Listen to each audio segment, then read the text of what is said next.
I thought we were done with this debate. Donald Trump's tweets, are they news or not? We went through this when he was president-elect, and now in the wake of the alleged, purported wiretapping claim against Barack Obama, the president has not exactly provided any proof for, this debate is back. So you had Anderson Cooper of CNN telling Stephen Colbert that he has muted the president on Twitter because he doesn't want all this drama in his life. All right, that's kind of a joke. But more seriously, MSNBC's Rachel Maddow telling The Wrap that when they put their show together, they consider covering the White House like a silent movie. I stopped covering the Twitter feed. Well, actually, you can't stop covering the Twitter feed, even if you thought that was a good idea, because when the president makes news, and I'm not talking about the Arnold Schwarzenegger got fired from The Apprentice kind of tweets, but if you look at the claim that he made last weekend that has caused this media explosion about the alleged wiretapping, the claim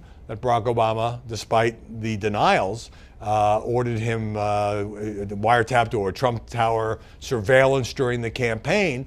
I mean, it has been such a big story with reaction from Congress, FBI, CIA, the media, the Sean Spicer briefings, that just because it started with a few tweets doesn't mean you can ignore it. But here's an interesting argument. In National Review, Ben Shapiro says there's sort of two levels to the Trump administration, what they actually do, the performance, and ultimately, of course, that's how the president will be judged. And then there are things like the tweets.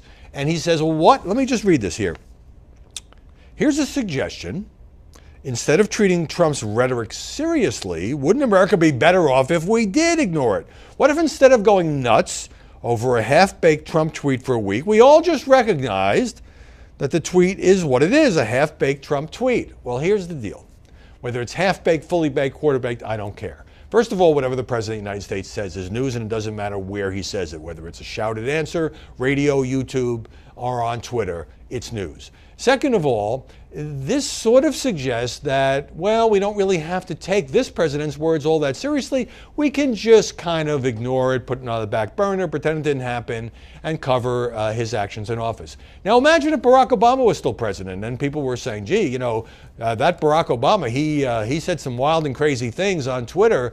Let's just ignore it and focus on what the Obama White House is actually doing. There would be howls of outrage that we were letting Obama off the hook, that we were censoring it, that we were covering up for him. So I think from an accountability point of view, that doesn't fly. But finally, the thing is that no matter how much people might take issue with the tweets, if indeed the president is tweeting things that turn out to be, let's say, factually challenged along some kind of continuum, well, that's news too. People need to know that as well. Now, I will concede this point.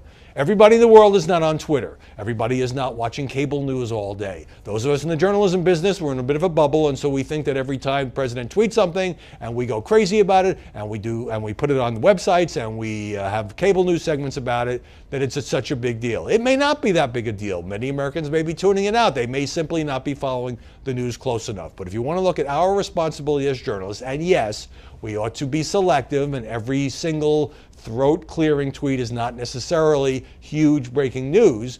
But when you have a president accusing a former president of breaking the law by wiretapping him, or many of the other things that this president has said on Twitter, sometimes when watching Fox or Friends or other cable news shows, for example, I think that we have to deal with that as part of the whole presidential picture. And to suggest that we can just do it like a silent movie and ignore it, it just doesn't work in the real world.